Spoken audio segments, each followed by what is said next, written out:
Today I want to share with you two ayat back to back, one after the other, that occur in Surah At-Tawbah, the 9th surah, ayahs number 120 and 121. They both conclude with something similar, or at least in subject matter they're similar. Allah says, إِلَّا كُتِبَ لَهُمْ بِهِ عَمَلٌ صَالِحٌ, except that for that person a good deed has been written because of it. So a good deed has been written for a person in their record. إِنَّ اللَّهَ لَا يُضِيعُ أَجْرَ الْمُحْسِنِينَ. No doubt Allah does not waste the compensation of those who excel. In the next ayah He says, لَهُمْ إِلَّا كُتِبَ لَهُمْ لِيَجْزِيَهُمُ اللَّهُ أَحْسَنَ مَا كَانُوا يَعْمَلُونَ, except that whatever has been done has been written for them, so He can compensate them with the best of what they used to do. The thing that I want to highlight here, both ayat end with compensation. Allah will give them what was written for them. Except in one of them Allah mentioned what was written for them was a good deed. And the other one He didn't mention deed. So that's the subtlety here. In one case, a good deed was written which shall be rewarded, and the other, it was written for them, not mentioning a good deed was written for them. So now, the second one, in which the word deed isn't mentioned, Allah says, وَلَا يُنْفِقُونَ نَفَقَةً صَغِيرَةً وَلَا كَبِيرَةً وَلَا يَقْطَعُونَ وَادِيًا إِلَّا كُتِبَ لَهُمْ. They don't spend a single amount to spend, not small, not big, nor do they pass through a single valley except that it's written for them. Spending is an act, yes or no? It is. Passing through a valley for the sake of Allah, an act, yes or no? It is. So they are acts, and Allah does not mention that they're acts, because that's obvious. It's obvious, it doesn't have to, because everybody knows those are acts. But look at the first ayah.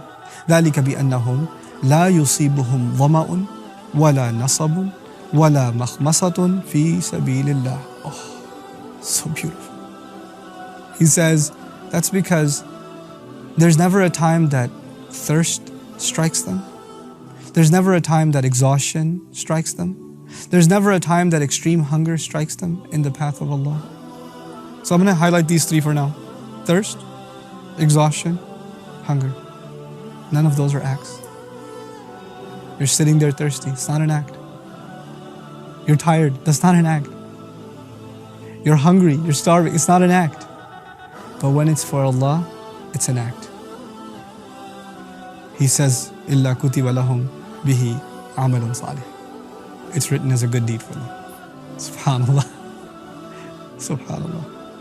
You're sitting there thirsty, and when you're fasting, every second that you're fasting is considered an act. Even when you're sleeping, it's considered an act. Can you imagine? You're tired. You finished working. You were doing something for the sake of Allah. You did it. Now you're tired. You're just... That is an act, according to Allah.